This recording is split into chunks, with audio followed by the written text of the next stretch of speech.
इस ट्यूटोरियल में हम ये सम सॉल्व करेंगे which says factorise this and this. Okay, factorise का मतलब ये है कि इसको हमने कुछ इस फॉर्म में लिखना है, से x इंटू वाई। एक्स एक फैक्टर हो गया और y एक फैक्टर हो गया, यानी कि दो टर्म्स आपस में मल्टीप्लाई हो रही हैं। जैसे कि ये मान लो x square plus a plus b x plus a b, ये दिया गया है। इसको अगर फैक्टराइज करना हो तो इसके फैक्टर क्या बनते हैं, x plus a and x plus b. तो दो टर्म्स आपस में मल्टीप्लाई हो रही हैं, ठीक है। तो अब यूँ समझ लो कि ये जो हमें यहाँ पे वैल्यूज़ दी गई हैं, ये एक्चुअली इनमें से किसी एक तरह की होगी और हमें उसको इसमें से किसी एक तरह में कन्वर्ट करना है, ठीक है। इसमें क्या है कि आप ये देखो कि ये ए स्क्वायर है, ये बी स्क्वायर है, यहाँ ए बी है, ठीक है। तो ये काफ़ी हद तक कुछ इससे मिलती जुलती स्टेटमेंट है, राइट। अब आपको थोड़ा सा विजुलाइज करना पड़ता है इसमें। जैसे 47 को मैं 7 स्क्वायर लिख सकता हूँ इंटू ए स्क्वायर, ठीक है। 25 को मैं 5 स्क्वायर लिख सकता हूँ इंटू बी स्क्वायर, ठीक है। और अब 70 को 7 और 5 की फॉर्म में मैं कैसे लिख सकता हूँ। अब आपको ये देखना है कि 70 को मैं 7 और 5 की फॉर्म में कैसे लिख सकता हूँ। तो 7 इंटू 5 कितना आता है, 35। 35 इंटू 2 इज़ 70। तो इसको मैं 2 into 7 into 5 into a b ऐसे लिख सकता हूँ। Okay, fair enough. अब ये मेरे पास हो गया 7a का होल स्क्वायर, राइट। इसको मैं लिख सकता हूँ 7a का होल स्क्वायर। इसको मैं लिख सकता हूँ 5b का होल स्क्वायर। तो इसको अगर आप यहाँ पे अब कंपेयर करके देखना शुरू करो तो x मेरा हो गया 7a, y मेरा हो गया 5b।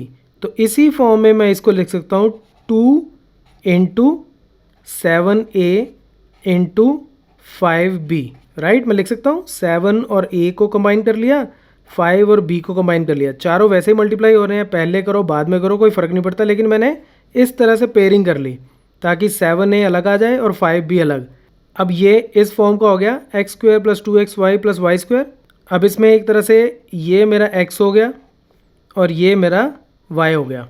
7a मेरा x हो गया और 5b मेरा y हो गया।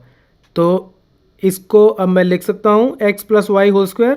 x कितना है 7a प्लस y कितना है 5b whole square is the answer.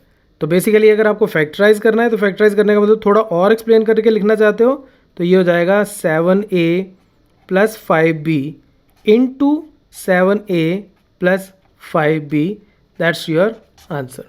अब हम दूसरा क्वेश्चन सॉल्व करते हैं।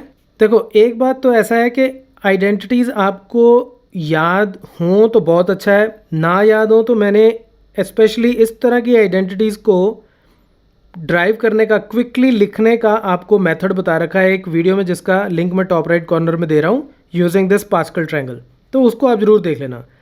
अब इसमें भी आप क्लियरली देखो तो 25 5 का स्क्वायर होता है, 4 2 का स्क्वायर होता है, 9 3 का स्क्वायर होता है। तो जितनी भी टर्म्स को आप पहले स्क्वायर की फॉर्म में लिख सकते हो उनको पहले स्क्वायर की फॉर्म में लिखो, उससे आपका क्वेश्चन बहुत आसान हो जाएगा। तो इसको अगर मैं लिखूँ तो ये हो जाएगा 5 square by 2 square into x square minus y square by 3 square, ठीक है। अब यहाँ स्क्वायर स्क्वायर स्क्वायर, हर टर्म में स्क्वायर है, इस तरफ में हर एक टर्म में स्क्वायर है। तो इसको मैं 5x बाय 2 का होल स्क्वायर लिख सकता हूँ। कोई हर्ज तो नहीं है, जब खोलूँगा तो इसका भी स्क्वायर होगा, इसका भी स्क्वायर होगा, इसका भी स्क्वायर होगा, तो ये वापस से यही टर्म आ जाएगी। और इसको y डिवाइडेड बाय 3 इसका होल स्क्वायर लिख सकता हूँ, क्योंकि y का भी स्क्वायर है 3 का भी स्क्वायर है, तो y बाय 3 का होल स्क्वायर लिख देता हूँ। अब इसको आप अपनी इस आइडेंटिटी से कंपेयर करो, x square minus y square.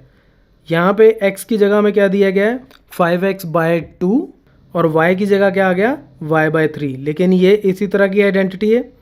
तो इसको हम लोग फैक्टराइज जब करते हैं तो इसका आंसर क्या आता है x plus y into x minus y. तो इसको यानी कि पहली टर्म और दूसरी टर्म पहले ऐड होती है और फिर पहली टर्म में से दूसरी टर्म सब्ट्रैक्ट होती है, सिंपल सी बात है। तो यहाँ कितना हो जाएगा ये 5x by 2 plus y by 3 into 5x by 2 minus y by 3।